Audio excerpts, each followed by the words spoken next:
Hello, my name is Akash Paul and I'm standing under the burning hot sun at the MMRT in Chennai. But I know you're not here for me, you are here for something else, and that something else is the Yamaha R15 version 3.0. This is the latest iteration of the beloved R15 and it comes with a slightly bigger engine, a 155cc in place of a 149cc. So I won't take much of your time and I'll get on with the review of the R15 v3.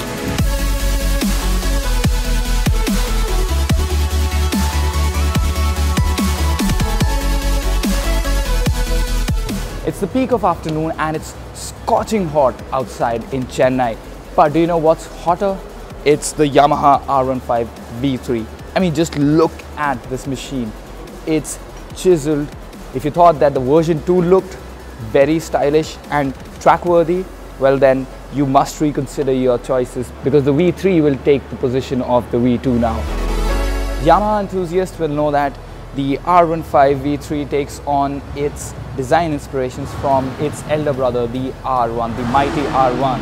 And in a similar vein, Yamaha has put a sleeker LED tail lamp at the rear, and also you get these twin LED headlamps up front. So earlier there were halogen lamps, but now you have very stylish, very good looking LED headlamps. You get a very sculpted fuel tank with these nice vents on both the sides. The seat is slightly broader and is very accommodating for riders of almost all sizes. I found myself very comfortably seated. It's also higher than before. So earlier the V2 was 800 mm in terms of seat height, while this one gets a seat height of 815 mm. The swing arm is wider and thus the V3 is a bit wider in its proportions. The higher seat height combined with the lower clip-on bars and foot pegs that have been pushed further back make for a more aggressive riding position when compared to the V2. While this is great news if you want to take the bike out on a track, I will have to ride it for a bit longer than just 10 laps on the MMRT in order to properly judge the everyday rideability of the bike. But for the time I rode the bike, I found it to be quite comfortable, more comfortable than I expected. While I appreciate and admire the overall looks of the R15 v3, I did find a few rough spots here and there, which show that Yamaha has not finished the bike to the best of their capabilities.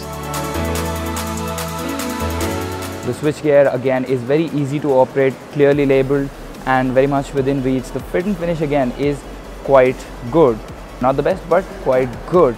I would have loved if some of the switches were illuminated for better visibility at night, but that's not a big hassle. The main highlight in this area would be the instrument panel. Now this instrument panel can be customized to show your name right there where it said buddy. It can show your name. That right there flashing was the gear shift indicator. So you have a full digital console this time around. It's not part analog, part digital. It shows you your fuel levels, your speed. It has an odometer, tachometer. It can also show you your trip meters, time, your average fuel economy as well as instantaneous fuel economy. You can also record your average speed. So it's a very functional unit. One thing where Yamaha could have improved would be the fitting in here. So this feels a little flimsy because if you press the buttons too hard, as you can see, the meter cluster tends to move a little.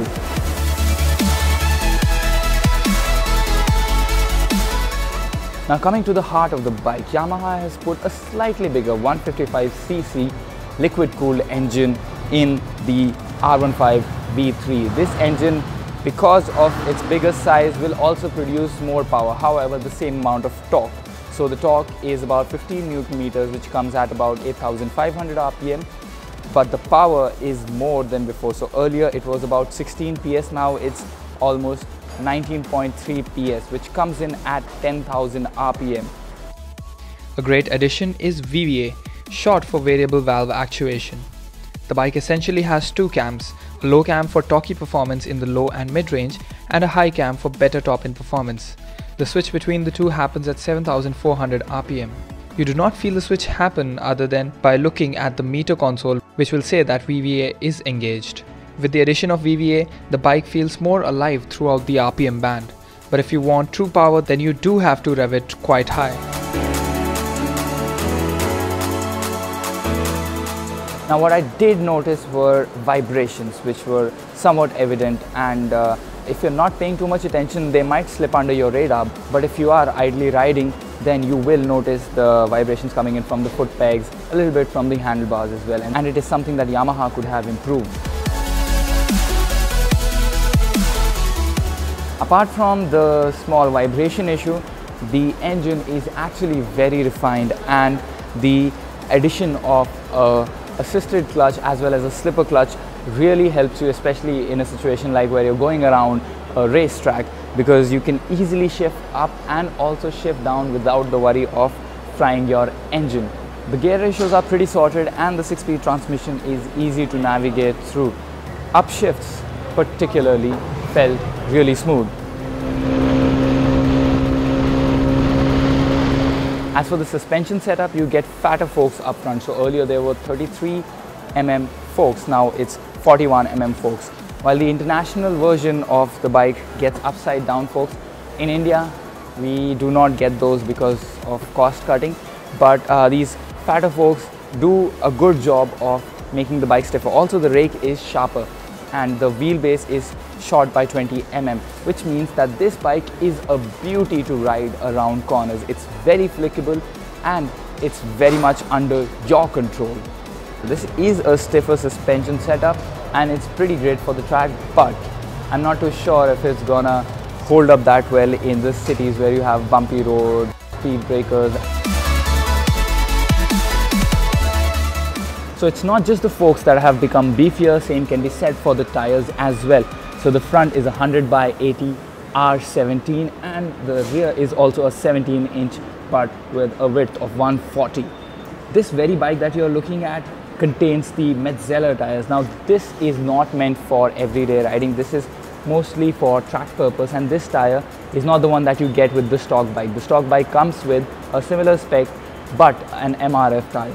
So this is for the track, and this one costs about 9,998 rupees.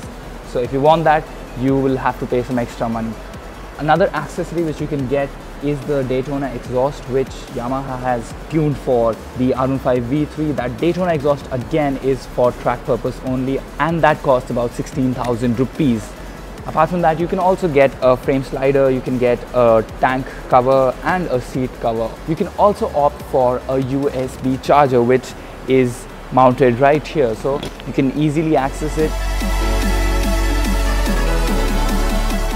While there have been changes to the engine to make it lighter so as to achieve a greater power to weight ratio, the overall weight of the bike has increased by 3 kilos. But you do not notice that too much, as this bike is still very manageable when you are just pushing it or if you are going in a corner. The tires provide an excellent grip. The wider profile obviously helps in gripping you to the ground. But then again, as I said, this is the Madras, and the stock R15 comes with an MRF.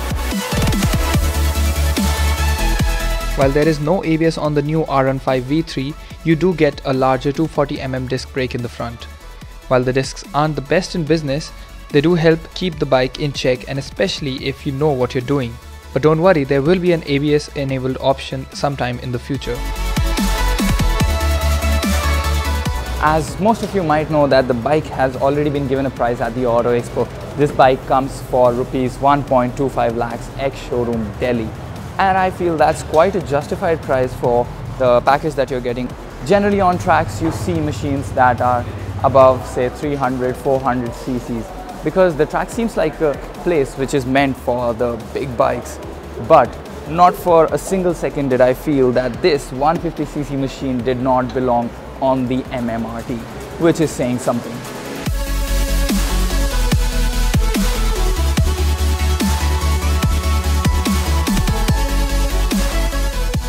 So we've come to the end of the video, and you know that I will be asking you to like this video, comment on this video, share it with your friends, subscribe to the channel, blah blah blah. So why not go ahead and do it? As for me, I really need to get out of this suit. It's pretty damn hot.